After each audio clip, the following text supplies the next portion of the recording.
아멘으로 새로워지는 동부교회 되시기를 간절히 축원합니다. 2025년 새해를 맞이했습니다. 그런데도 참 새해가 그렇게 기쁘지 않고 좀 불안하고 여러 가지 두려움 속에서 한 해를 시작한 것 같습니다. 여러분 좀 마음이 어떠세요? 여러 가지 불안하시죠? 대통령 탄핵 사건으로 인해 가지고 엄청난 정치적인 불안이 이 땅에 겹쳤어요. 얼마나 더 불행한 일들이, 복잡한 일들이 생길지, 또 얼마나 이 사건이 오래 갈지 참 불안합니다. 이 사건으로 인해 가지고 우리 한국 사회는 엄청난 갈등이 초래되었습니다. 저는 이러다가 한국이 망하는 것이 아닌가, 그런 두려움도 생겼어요. 아마 여러분들도 그런 똑같은 마음을 품으시리라고 생각합니다. 경제는 어떻습니까? 환율이 1,500원대로 치솟았습니다. 이 말은 경제가 그만큼 불안해졌다, 이런 뜻이겠죠? 국제 신용 등급이 하락하고 있습니다. 지금 중소기업들은 줄도산 위기를 맞고 있다고 합니다. 장사하시는 소상공인도 마찬가지라고 생각해요. 경제 신문들을 보면 올해도 경제가 회복되지 못하면 나라 전체가 엄청난 고통의 소용돌이 속에 휩싸일 것이라고 예상합니다. 이런 고통스러운 시기에 또 이런 불행한 일들은 또 겹쳐요. 무한 제주항공 여객기 사고로 179명이 이 목숨을 잃는 안타까운 사고가 이 땅에 벌어졌습니다. 제가 이런 사건을 대할 때마다 어떻게 위로해야 될지 모르겠어요. 며칠 전엔 분당에서 큰 불로 말미암아 많은 사람들이 대피하는 소동이 일어났습니다. 이 엎친 데 덮친 격으로 불행이 새해가 되었음에도 불구하고 연속적으로 일어나고 있습니다. 작년 연말부터 지금까지 마음이 편치 못해요. 많은 분들이 나라 걱정 때문에 잠을 자지 못한다고 합니다. 잠을 자도 잔 것 같지 않다, 그렇게 말씀하시는 분들이 많아요. 여러분, 우리 사회를 한번 보시면 보기에는 그럴듯합니다. 그렇죠? 도로도 세계에서 도로가 가장 잘 닦여 있다고 생각해요. 건물도 다 깨끗하고요. 대부분의 사람들이 다 대학을 나왔습니다. 1인당 국민소득이 37,000달러, 거의 1인당 4천만 원씩 벌어요. IT는 세계 강국입니다. 여러분 손에 다 하나씩 뭐가 들려 있습니까? 핸드폰이 하나씩 들려 있습니다. 그것만 봐도 굉장히 부유하고 사실 밖으로 볼 때는 굉장히 행복하게 사는 것처럼 느껴집니다. 하지만 우리 사회가 보기에는 그럴듯해 보이는데 안으로는, 속으로는 해결할 수 없는 수많은 문제를 안고 살아갑니다. 한번 띄워보실까요? OECD 국가 중에서 자살률 1위입니다. 자살률 1위. 불명예죠. 그럼 잘 살고 돈 많이 벌면 말이에요. 죽고 싶은데. 그 외에도 고독사의 문제, 혼자 죽는 거예요. 1인 가구가 늘어나는 문제. 1인 가구가 늘어났다는 말은 젊은 사람들이 결혼을 하지 않는단 말이에요. 결혼을 하지 않으니까 인구 소멸 문제가, 지방 소멸 문제가 또 대두됩니다. 이런 여러 가지 복잡한 문제, 기후 문제까지 너무나 복잡해요. 우리는 날마다 절망 속에서 겨우 버티고 있는 것 같습니다. 시대마다 어렵지 않는 시대가 없었는데 지금은 심리적으로 너무나 힘든 시대를 살아간다고 생각해요. 한국 교회 현실도 녹록지 않습니다. 젊은이들이 교회를 떠납니다. 다음 세대가 점점 사라지고 있어요. 이제는 젊은 사역자를 구하기가 힘듭니다. 우리 교회에 지금 청빙되어서 부임하신 목사님들 진짜 귀합니다. 없어요. 이제 큰 대도시에도 사역자 구하기가 힘들어요. 앞으로 교회의 위기는 교회를 지킬 사람이 없어서 교회의 위기가 온다고 생각해요. 그 외에도 교회 안에 분쟁 문제 엄청납니다. 이단 문제, 목회자 일탈 문제, 목회자들이 참 하지 말아야 될 짓들을 너무 많이 해요. 이런 문제로 교회가 너무 시끄럽습니다. 교회가 세상을 걱정하고 기도해야 되는데 도리어 세상이 교회를 걱정해요. 이런 시대가 되어버렸어요. 저는 오늘 본문을 보면서 오늘 본문에 나와 있는 마른뼈 환상이 우리 현실과 너무나 닮아 있다고 생각합니다. 그렇지 않습니까? 완전히 우리 사회가 죽음의 골짜기, 말다 비틀어진 마른 뼈와 같다, 이런 생각을 지울 수가 없어요. 자, 오늘 본문의 상황을 잠시 살피면 에스겔은 바벨론의 포로로 잡혀간 사람입니다. 1장 1절 한번 띄워보실까요? 1장 1절 함께 읽겠습니다. 시작. 30째 해 넷째 달 초닷새 내가 그발 강가 사로잡힌 자 중에 있을 때에 하늘이 열리며 하나님의 모습이 내게 보이니 여호야긴 왕이 사로잡힌 지 5년 그달 초닷새라. 2절까지 안 나왔네요. 예. 30째 해라는 말은요, 아마도 에스겔 나이인 것 같아요. 나이가 30살 된 에스겔이 바벨론 그발 강가에 사로잡혀 왔다는 겁니다. 지도를 보여주실까요? 지도를 보시면 지도를 보시면 이스라엘 땅이 여기입니다. 지금 이게 좀 흐릿하게 나오는데,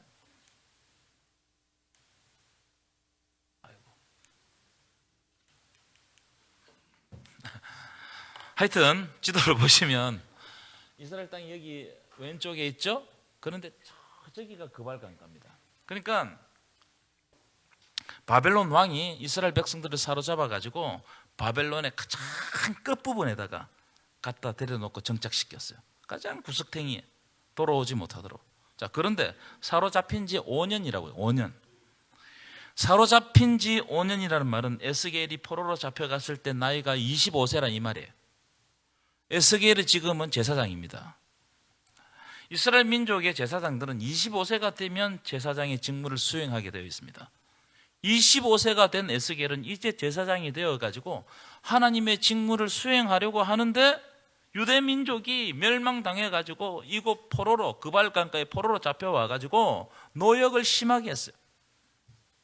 초기 바벨론 포로들, 처음 잡혀갔던 사람들은 에스겔을 비롯해가지고 많은 사람들이 곧 해방되어서 돌아갈 것이다, 그런 희망을 품었던 것 같습니다.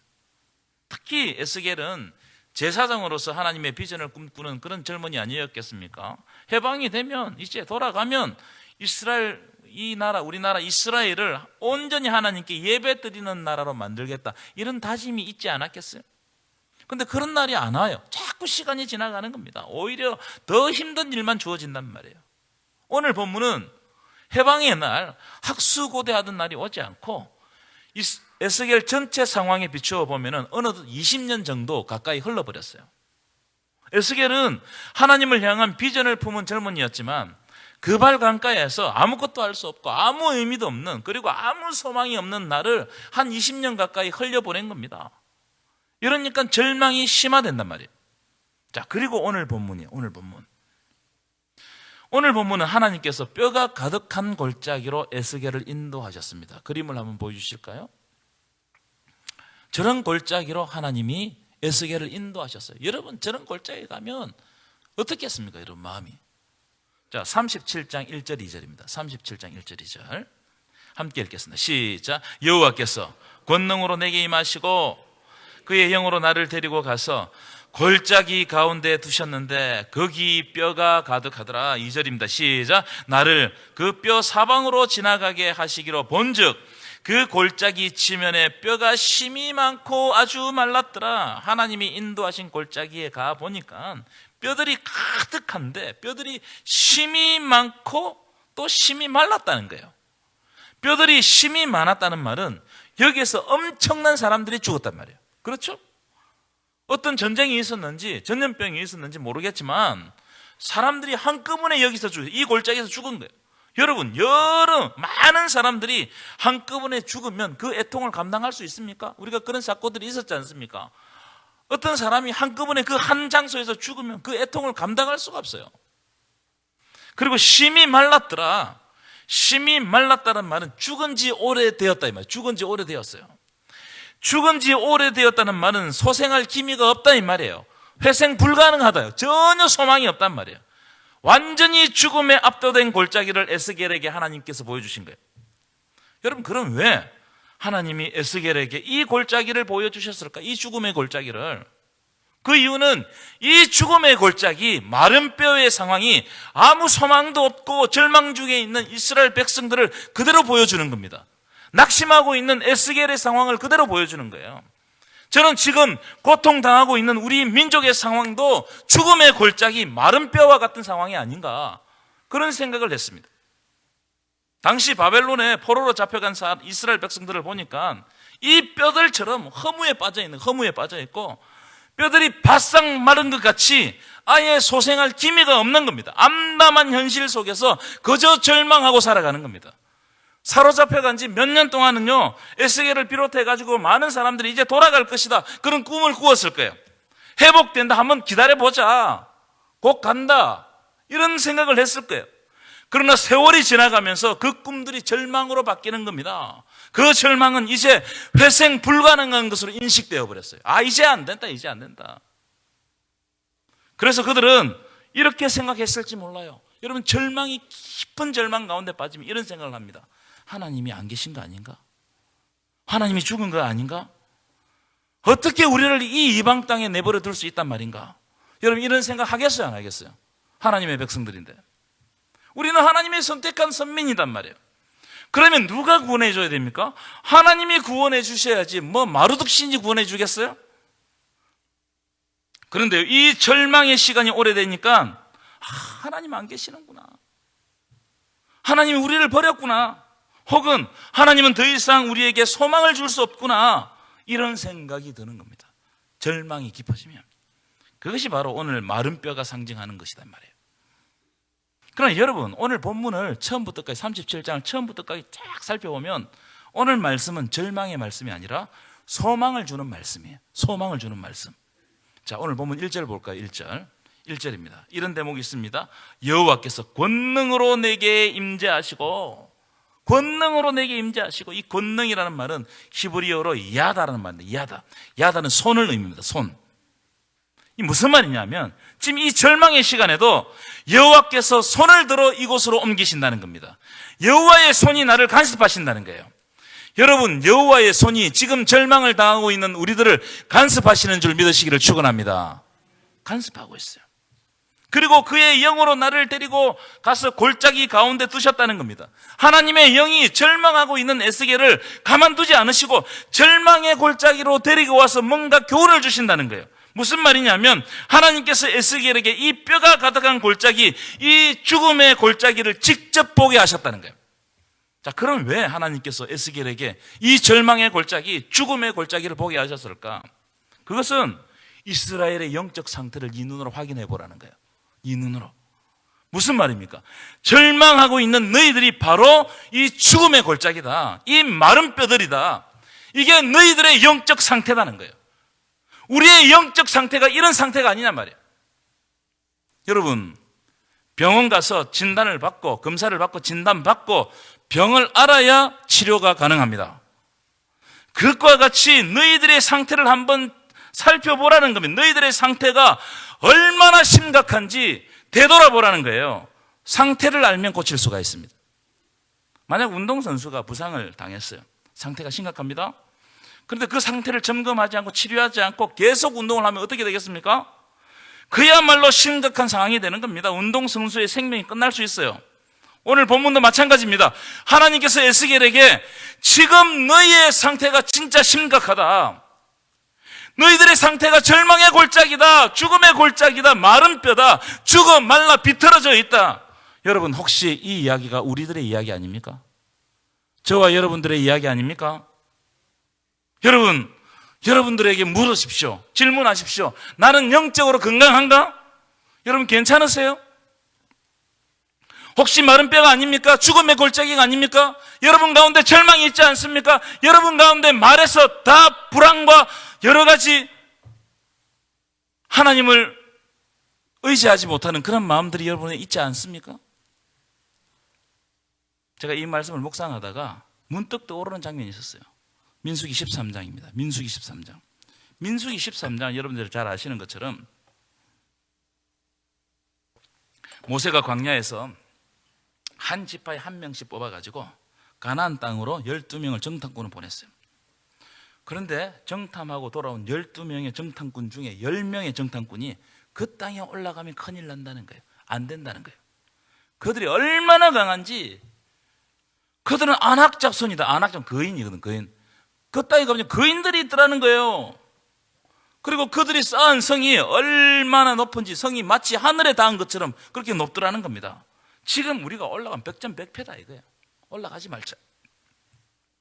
자, 그런 보고를 듣자 백성들이 절망해가지고 밤새도록 통곡하고 모세를 원망했어요.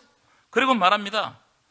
우리가 다시 애굽 땅으로 돌아가자. 막 이렇게 울부짖으면서 그 땅을 취하자. 그 땅은 하나님께서 우리에게 주신 밥이다. 이렇게 말씀하는 여호수아와 갈렙을 돌로 쳐 죽이려고 그랬어요. 화가 머리끝까지 난 거죠. 그때 하나님께서 모세에게 말씀하십니다. 이 백성들이 아직 준비가 덜 됐다.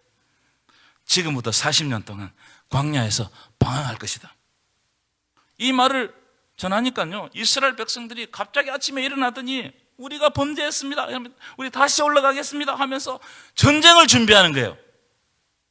모세가 지금 올라가면 죽는다고, 하나님의 뜻은 광야에서 40년간 훈련받고 깨닫는 것이 하나님의 뜻이라고 설명해도 이 백성들이 막무가내입니다. 올라가자는 겁니다. 그날 결국 모세의 말을 듣지 않고 올라갔던 사람들, 전쟁하러 올라갔던 사람 다 몰살당했어요.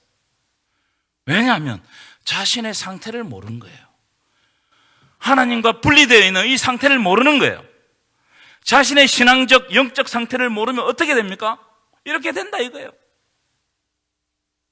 오늘 본문에 하나님이 에스겔을 데리고 그곳으로 간 것은 우리 자신의 모습을 보여주기 위함입니다. 여러분 영적으로 건강하십니까? 하나님 앞에 감사하면서 하나님과 깊은 교제를 나누고 삽니까? 여러분 자기의 영적 상태는 자기가 잘 압니다.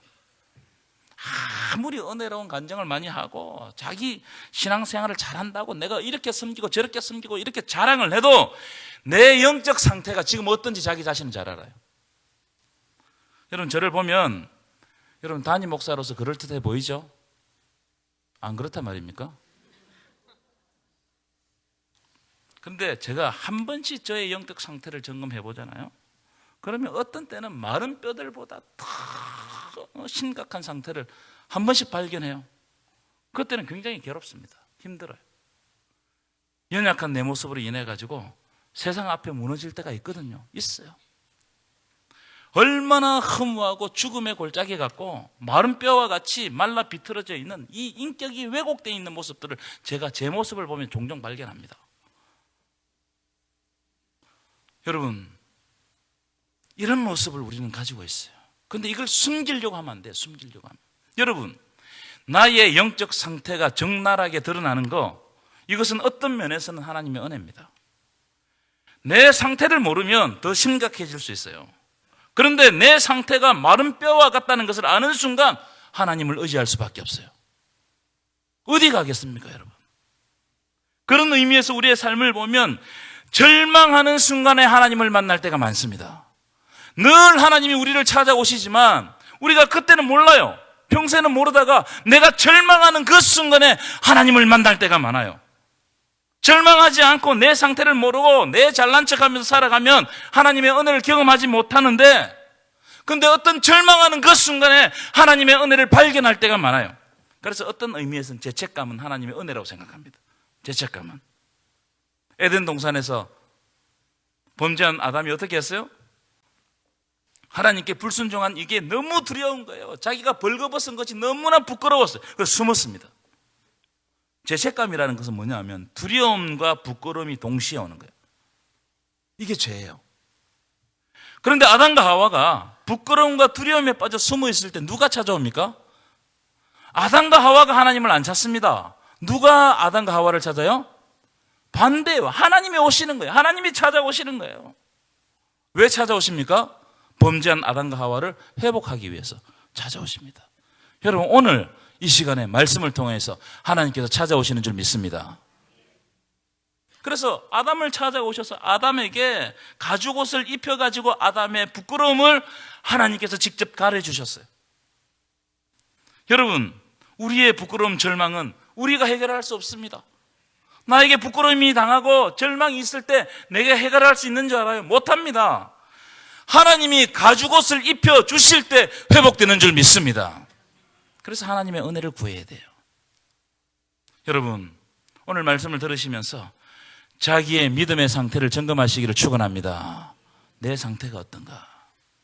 새해 첫날, 첫 주에 자기 상태를 점검해야 돼요. 오늘 이 시간 하나님께서 그 권능으로, 하나님의 영으로 우리의 상태를 알게 하시고 우리에게 선한 것을 보여주실 줄 믿습니다. 자, 그런데 하나님이 에스겔에게 아주 이상한 질문을 하세요. 이상한 질문. 3절 보실까요? 3절 띄워보시면 이렇게 말씀해요. 인자야, 이 뼈들이 능히 살 수 있겠느냐? 여러분, 이 말라 비틀어진 뼈가 살 수 있어요, 없어요? 대답을 해보세요. 있어요, 없어요? 죽었어요. 죽은 지 오래됐어요. 어떻게 살겠어요? 자, 4절입니다. 하나님 이상한 명령을 또 하시는데요. 4절입니다. 너희 마른 뼈들아 여호와의 말씀을 들을지어다. 이렇게 선포하라는 겁니다. 여러분, 진짜 이해할 수 없는 명령입니다. 여러분, 죽어 말라 비틀어진 뼈들이 들을 수 있어요? 그런데 하나님은 너희 마른 뼈들아 여호와의 말씀을 들을지어다. 제가 이 말씀을 묵상하다가 놀라운 사실을 하나 발견했어요. 그게 뭐냐면 이 뼈들이, 죽은 뼈들이 애초에 하나님의 말씀을 듣고 순종하였으면 죽지 아니하였다는 것을 말씀하고 있는 것 같아요. 그렇죠? 여러분, 열왕기상을 한번 보십시오. 북이스라엘과 남유다 왕들이 얼마나 하나님의 말씀을 듣지 아니하였는지 적나라하게 나와 있습니다. 북이스라엘 왕들은 하나같이 하나님의 말씀에 불순종했어요. 북이스라엘의 초대왕 여로보암은 남북 왕국이 갈라지고 난 다음에 자신의 백성들이 남유다에 있는 예루살렘의 성전에 절기가 돼서 왔다 갔다 하다가 그 남유다에 남을까 싶어가지고 너무나 괴롭고 너무나 불안했어요. 그래서 남쪽 끝과 북쪽 끝에 뭘 세웠어요? 금송아지를 세웁니다. 그리고 공포하기를 이렇게 공포해요. 너희를 애굽 땅에서 인도해낸 너희의 신이로다. 이렇게 공포했어요. 하나님의 말씀은 온데간데 없고 그 자리에 금송아지를 갖다 놓은 거예요. 그랬더니 그 일로 말미암아 여로보암 이후에 왕국에서, 북왕국에서 왕이 된 자마다 금송아지를 하나님같이 섬겼어요. 심각하죠. 남유다도 비슷했습니다.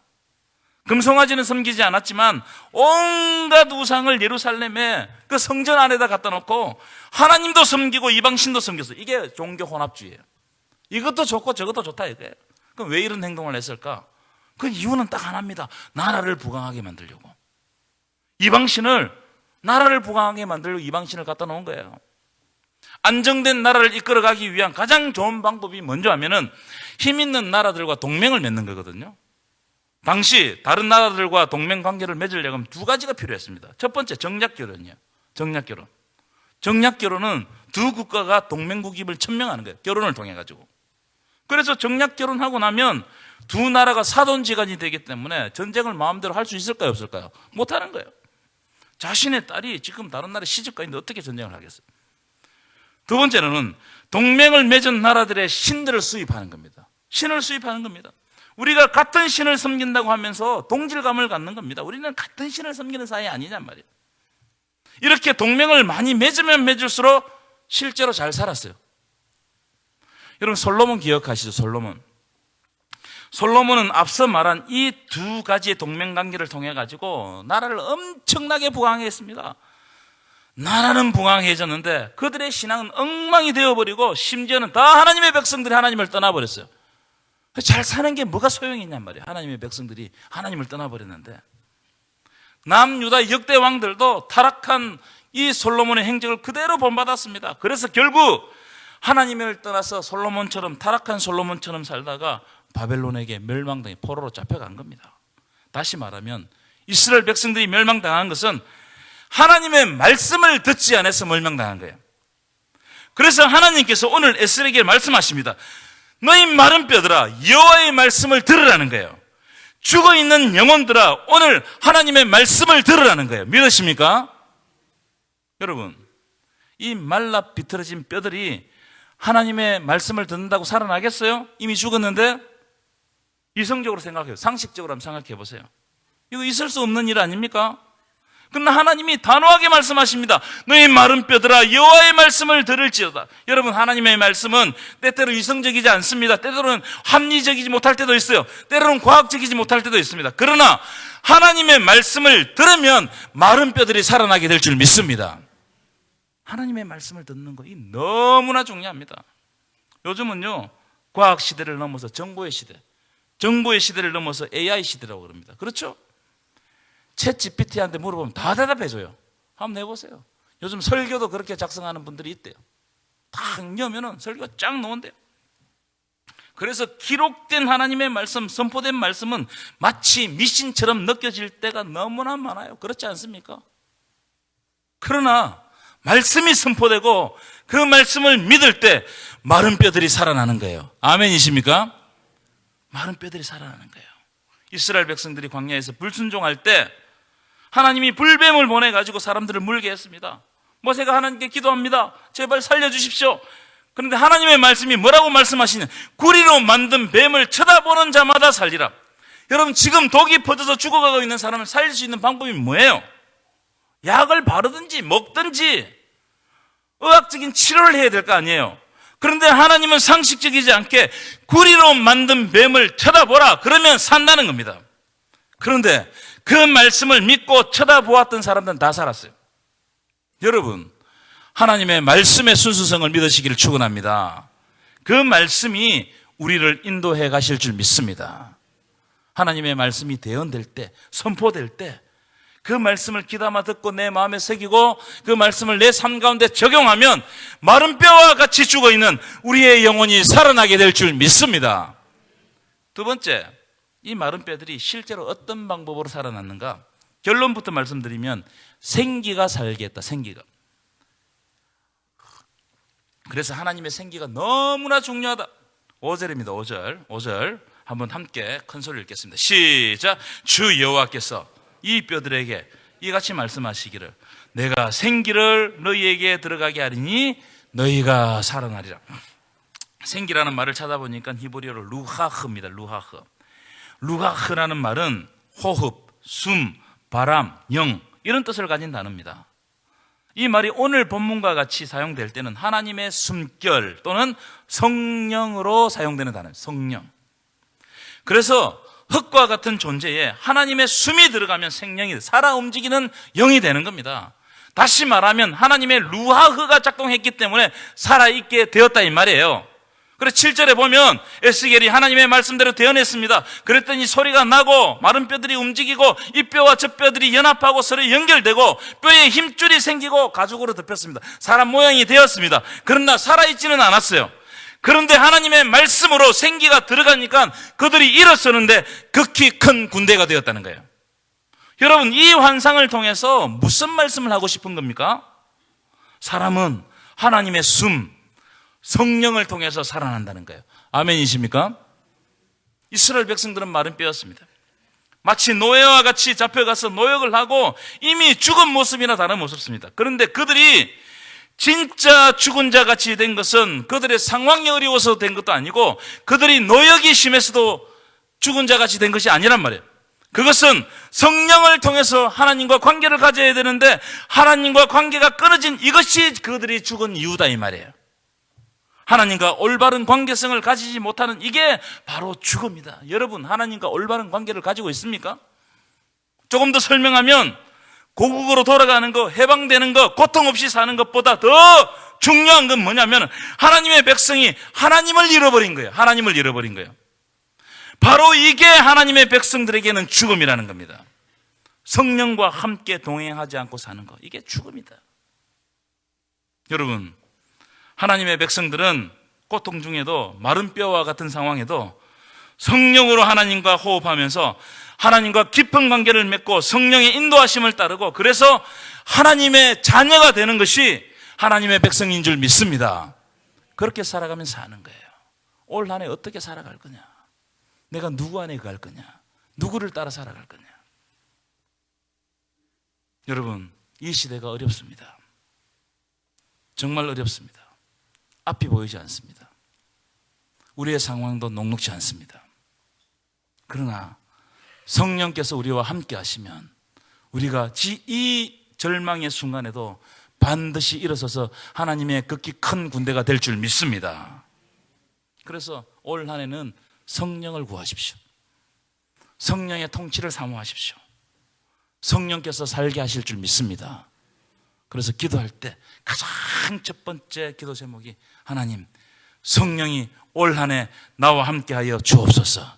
성령이 우리를 통치하여 주시옵소서. 성령의 충만함으로 하나님 안에서 행복한 삶을 살아가게 하여 주시옵소서. 이번 한 주 성령과 동행하는 한 주가 되시기를 간절히 축원합니다.